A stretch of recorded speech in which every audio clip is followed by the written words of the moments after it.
नमस्कार, मेरा नाम आलोक है। आप देख रहे हैं बिहार के सबसे बड़े YouTube news channel live cities को। बांका से राजद के सांसद जयप्रकाश यादव, उन्होंने आज प्रेस वार्ता करते हुए मोदी सरकार पर हमला बोला है।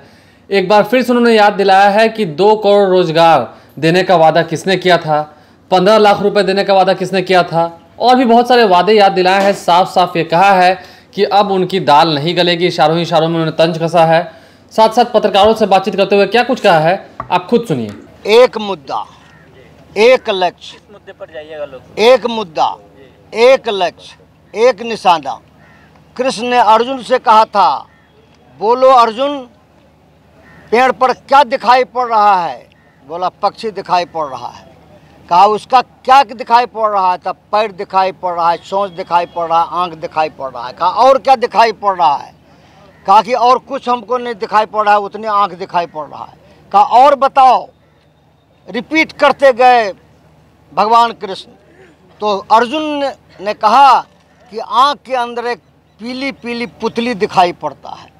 तो आज इस देश को, सेकुलर ताकत को, सेकुलर कंपार्टमेंट को, और आदरणीय लालू जी जो 2.5 साल पहले पटना के गांधी मैदान में 22 पार्टियों को बुलाया था और ममता जी ने जो है 24 पार्टियों को बुलाया, उसी दिन ये तय हो गया था कि अर्जुन की तरह कि आँख की पुतली जैसे उनको दिखाई पड़ा, आज हमें जो है इस देश को बचाना है तो भाजपा को भगाना है। यह दिखाई पड़ता है देश की एकता, अखंडता, भाईचारा, अमन, जिसका इशारा हमने किया था।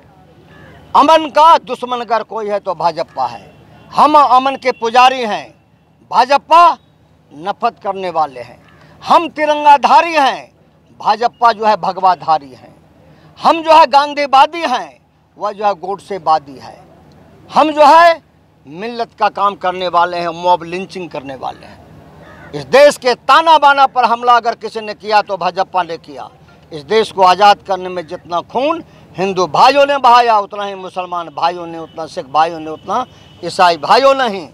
देश की अखंडता जब तक हिंदुस्तान में 4 पाया मेरा जो है मजबूती से खड़ा है, दुनिया का कोई माय का लाल जो है भारत का कोई बाल माका नहीं बिगाड़ सकता। नरेंद्र मोदी प्रधानमंत्री हो सकते हैं, शिकारी आएगा, जाल बिछाएगा, दाना डालेगा, 14 में लोभ से फंसा लिया।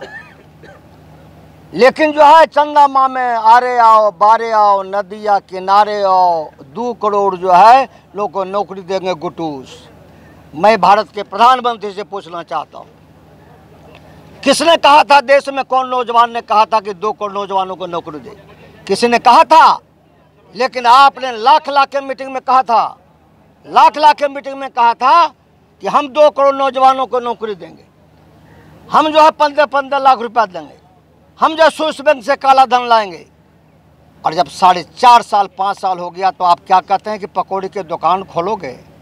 2019 में पकौड़ी का दुकान आपको खुलवा देगी देश की जनता, इसको याद रखिएगा। आपने सुना, हालांकि वो गलत बोल गए। द्रोणाचार्य ने कहा था अर्जुन को कि सामने क्या दिख रहा है, लेकिन उन्होंने श्री कृष्ण का नाम ले लिया है। लेकिन वो बात बड़ी निकल के आ रही है जो उन्होंने नरेंद्र मोदी को लेकर के कहा। नरेंद्र मोदी पर उन्होंने तंज कसते हुए कहा है कि 5 साल इस सरकार ने कुछ काम नहीं किया है, बाकी इसके अलावा क्या कुछ इल्ज़ामात लगाए हैं उनके ऊपर, ये भी आपने सुना है। आने वाले दिनों में अब जब लोकसभा चुनाव नज़दीक आ रहे हैं, तब राजद के जितने बड़े नेता हैं, या सांसद हो या विधायक हो, सभी लगातार आरोप प्रत्यारोप का दौर चला रहे हैं, चल रहा है। उनके ऊपर भी लगता है आरोप। हम राजद के सांसदों की बात कर रहे हैं। अब देखने वाली बात यह होगी कि भाजपा सरकार जो वादे कर चुकी है, क्या उनको पूरा करने में वो सफल रही है, वो अपने सफाई में क्या कहती है। आने वाले दिनों में इसका खुलासा होगा जरूर। और क्या कुछ कहेंगे भाजपा के नेता, इसके ऊपर टिप्पणी करते हुए, उस टिप्पणी से भी लाइव सिटीज़ जरूर आपको रूबरू कराएगा। यदि अभी तक आपने हमारे चैनल को सब्सक्राइब नहीं किया है तो ज़रूर सब्सक्राइब करें। साथ साथ फेसबुक पेज भी लाइक करें, ताकि हर छोटी बड़ी खबरों के साथ हम आपको रूबरू करा सकें सबसे पहले। धन्यवाद।